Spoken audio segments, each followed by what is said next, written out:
Breaking news! Marcos umamin na po sa kanya galing yung text messages na di umano'y isiniwalat ni Katunying. Ano nang nangyari? Katunying, anyari? Akala ko ng isang araw, nausog ka lang eh. Pero parang ang dating po ngayon mga kaibigan, na talagang natuluyan na po itong si Katunying na bumalentong.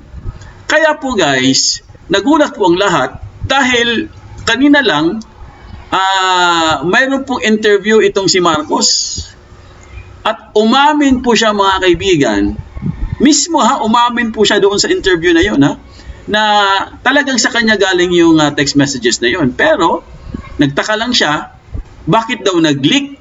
Wow, nagtataka pa. Nagtataka pa siya kung bakit daw nag-leak. Akala mo totoo no? Pero mukhang sinadya no? So, nag-leak yung message na yun mga kaibigan. At yun nga no, ang nakalagay kasi dun sa message na inutos or in order nitong Marcos na to na itigil na po ang impeachment ni Vice President Sara Duterte. Ngayon mga kaibigan, ang naiipit dito or ang pinuputakti ngayon ng mga BBM loyalistang vloggers or mga bangag vloggers, etong si Katunying. Kawawa po si Katunying ngayon mga kaibigan. Ginagawa siya ngayon punching bag. Siya ngayon ang pinupulutan ng mga bangag vloggers. Sabi ko sa inyo guys karma is real Ang gaba di magsaba, ayon po yan kay Vice President Sara Duterte. Ganun talaga Ano ngayon kung babaliktad din si Katunying? Anong masama doon? Siguro, opinion ko lang to, na-realize siguro ni Katunying na talagang masama na po ang ginagawa nitong bangag administrasyon. Kaya siguro unti-unti na siyang lumalabas mga kaibigan. Unti-unti na siya nang bumabaliktad, no? Sinasabihan siya ngayon ng mga BBM vloggers na isa siyang traidor at fake news peddler. Katunying, payag ka ba? Fake news ka daw? Nako. Mag-away-away kayo, magsuntukan kayo. Okay mga kaibigan, panoorin po natin itong short clip kay Katunying para makumpleto po yung context natin. Okay? Ito po mga kaibigan, i-play lang po natin. Himayin po natin ang sinabi ng Pangulong Bongbong Marcos. Ang sabi po niya, sabi niya, it was actually a private communication but na-leak na. Yes, sabi niya, yes. Naku, patay tayo dyan. Siguro naman mahihiya na yung mga pro-BBM vloggers na tinatawag akong fake news peddler Ayan, mga BBM loyalistang vloggers daw. Siguro naman, mahiya na kayo, sabi ni Katunying, dahil, ayan po, mismo po, itong si Bangag ang nagsabi na totoo talaga yung message na yun. Kaso lang, nagtataka siya, ewan ko lang kung totoo talagang nagtataka siya. Bakit daw ito ay nag-leak, no? Itong, yun nga, yung pinapakalat nga ni Katunying, ang marami din nagtatanong at marami din nagtataka, bakit po si Katunying ang pinili, no? Samantalang, kung hindi ako nagkakamali guys, marami pong mga close vloggers or mga BBM vloggers, si Ahas at saka si Bangag. No? Pero bakit po hindi sila pinansin at hindi sila tinawagan? Bakit po si Katunying ang pinili? Ibig sabihin, wala silang kwenta, wala silang silbi. Kawawa naman kayo.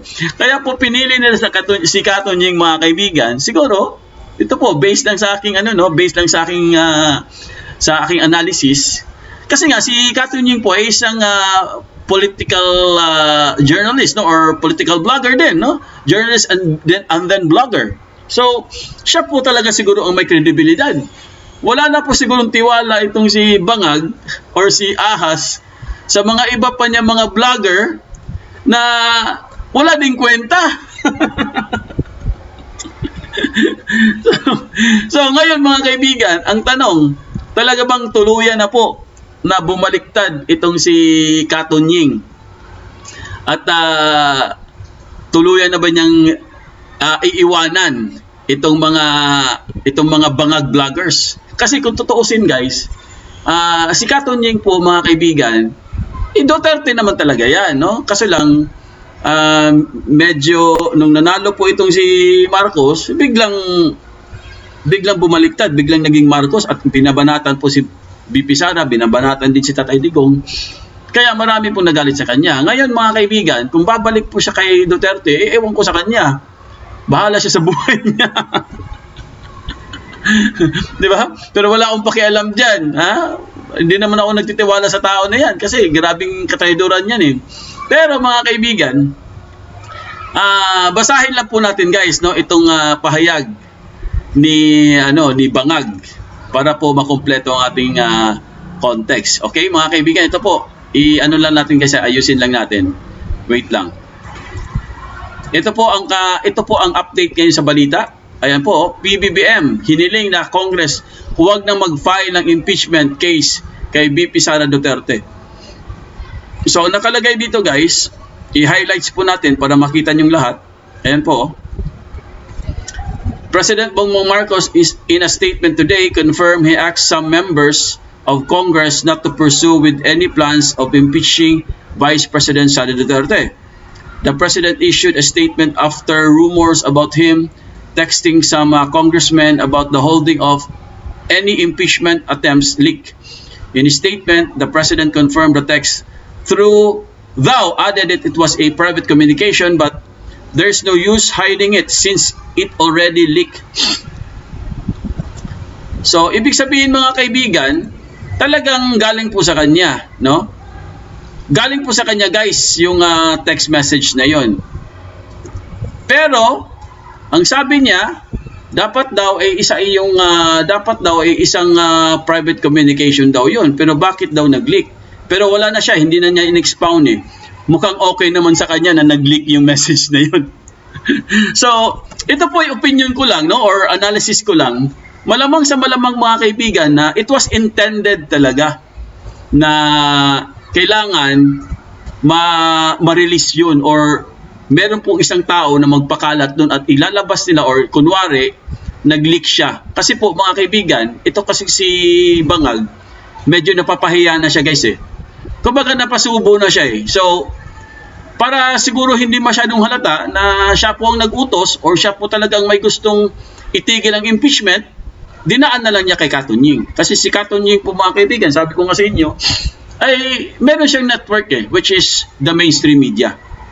Alam naman natin guys, ang mainstream media ay talagang hawak na ni Tambaluslos yan eh. Hawak na ng mga bangag yan eh. So para ma-connect po natin lahat guys, ito po ay sadya. Hindi po ito yung parang nagulat siya na parang nag-leak yung message. Hindi po. Intended talaga ito na mag-leak para kunwari guys na wala siyang alam, wala siyang malay, private communication nga eh. So, para ang mga tao po lalong maniniwala sa ganitong klaseng pahayag. Kasi kung nung isang araw guys, ang dami pong gustong mag-impeach sa ating mahal na Vice President, di ba? Andyan yung sila Pransya, no? Sila yung Kamatayan Black. Si Trillanin or si Trilling, andyan. At marami pang iba, no? At meron pa nga siyang disbarment case, di ba? Pero guys, huwag kayong mag-alala dahil ito pong mga ginagawa nila mga kaibigan ay malapit na pong matapos. Dahil kasalukuyan po guys ay magkakaroon na po ng people power, which is one time, big time po. Mag-uumpisa na po mga kaibigan, maya-maya po, no, i-cover po natin yan. Dahil po itong si Bangag guys at itong Congress dapat po matanggal na at ma-abolish na. Ito guys, lang natin po, no, i-explain ko lang sa inyo mga kaibigan na ito pong tinatawag nilang one time, big time mga kaibigan. Actually, hindi naman talaga ito para po may papaalisin po mga kaibigan, no? Itong people power mga kaibigan or revolutionary government, no? Yun talaga ang pakay dapat eh. May pagbabago. Hindi lang po yung parang mag-people power ka lang tapos after ng people power, anong sunod? Wala. So, kailangan guys, ayon po kay Kapitan Dado, meron talaga itong mapupuntahan or meron po talaga itong goal which is pagbabago. Revolutionary government. Yun talaga ang pinaka-target niya, no? Kasi pag hindi po natin gagawin yun guys, kahit ano pong mangyari sa Pilipinas, kasi pag hindi natin ginawa yun, kahit sino po ang magiging pangulo o kung sino po yung i-elect natin, ganun pa rin, paulit-ulit lang po, no? Para lang tayong umiikot-ikot. Kasi yung 87 Constitution po, andyan yung mga batas na hindi na po tumutugma sa pang-araw-araw na buhay ng mga Pilipino. So po, mga kaibigan, so maraming salamat po. Hanggang dito na lang po tayo guys. Sa lahat po na subscribe sa amin, maraming salamat po. Sa mga hindi pa po na subscribe, please subscribe, comment, like at pakita notification bell para updated kayo sa aming mga bagong videos. ADF 2.0 po ang aming FB page. Follow, like, and share ng mga videos. Ayan, mga kaibigan, maraming salamat po. Peace, bye-bye, God bless!